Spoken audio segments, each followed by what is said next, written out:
Welcome to The Social Life of Atoms, where we're going to get into how chemical bonds work. You ever just stop and think about what holds, well, everything together?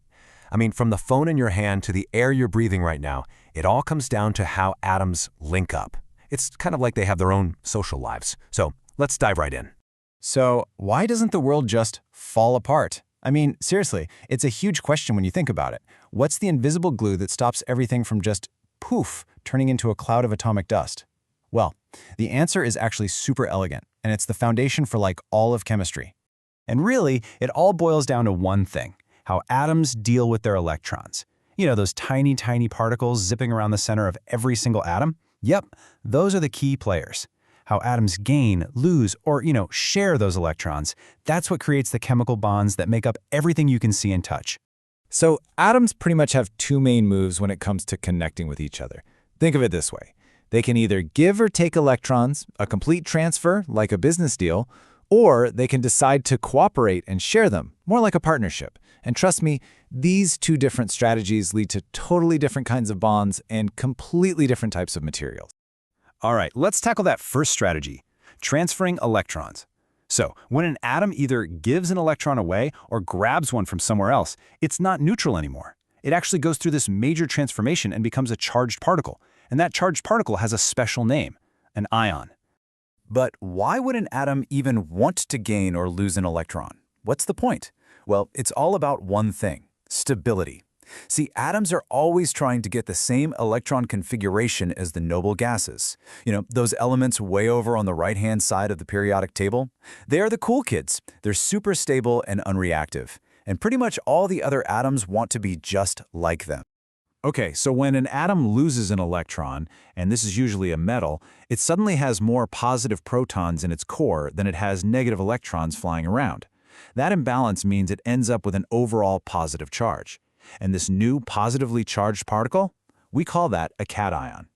Let's make this real with an example. Take a sodium atom. Normally, it's got 11 protons, that's a plus 11 charge, and 11 electrons, a negative 11 charge. Perfectly balanced, right? Zero net charge. But to get that cool kid stability, it's really eager to just ditch one electron. Once it does that, it still has its 11 protons, but now it only has 10 electrons. The result? A net charge of plus 1. It's now a sodium cation. All right, so on the flip side of that coin, we have anions. This is what happens when an atom gains an extra electron, and this is typically something a nonmetal does. Now it's got more negative electrons than positive protons, and that gives it an overall negative charge. Let's check out chlorine. It starts out neutral with 17 protons and 17 electrons, but it's so close to having that perfect, stable noble gas setup. All it needs is one more electron, so it goes out and grabs one. Now it has 18 electrons, but still only 17 protons. Do the math, and that leaves it with a net charge of -1. And just like that, it's become a chloride anion. Okay, I know what you might be thinking. How am I supposed to remember all this for every element? Well, guess what? You don't have to. There's an absolutely amazing cheat sheet that makes this whole thing super simple: the periodic table. It's not just a boring chart of elements, it's literally a map that predicts exactly how these atoms are going to behave. And here's the secret sauce: an element's position, its column or group, tells you everything you need to know. Metals in group 1, they always lose one electron to get a +1 charge. Nonmetals over in group 17, they always gain one electron to get a -1 charge. It's this beautiful, predictable pattern. Once you see it, you can't unsee it.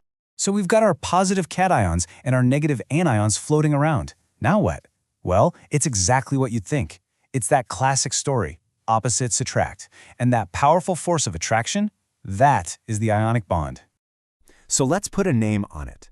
An ionic bond is that powerful force of attraction between a positive cation and a negative anion. The fancy term is electrostatic force, but you can honestly just think of it like two magnets snapping together. This attraction is super strong, and it locks these ions into a really stable, rigid structure. And that's exactly why stuff like table salt and other minerals are these hard, crystalline solids. But, and this is a big but, there is one golden rule when these ions get together: the final compound has to be electrically neutral. always. This means the total positive charge from all the cations has to perfectly balance out the total negative charge from all the anions. It all has to add up to 0. Okay, time to put this to the test. Let's say you want to figure out the chemical formula for the compound you get when aluminum and oxygen combine. How would you do it? Well, all you need is our periodic table cheat sheet and that golden rule about balancing charges. Okay, let's walk through it. Step 1, find the ions. We look at the periodic table. Aluminum is in group 13, so it likes to form a +3 ion. Oxygen's in group 16, so it forms a -2 ion. Step 2, balance the charges. We've got a +3 and a -2. How do we make those cancel out? Well, the simplest way is to get both to 6, right? So for step 3, we figure out the ratio.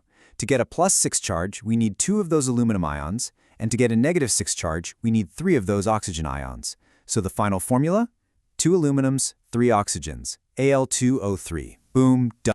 Now, to make things just a little more interesting, ions aren't always just single atoms. Sometimes you get whole teams of atoms that are bonded together, and the entire team carries a charge.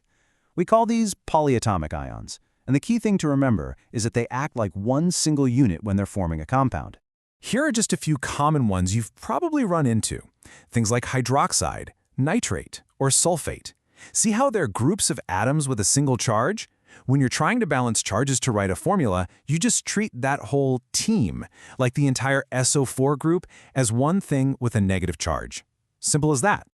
Okay, so that's the whole story of giving and taking electrons. It's what gives us these strong crystalline things like salts and minerals. But that's only half the story. What happens when you get 2 atoms that are more evenly matched?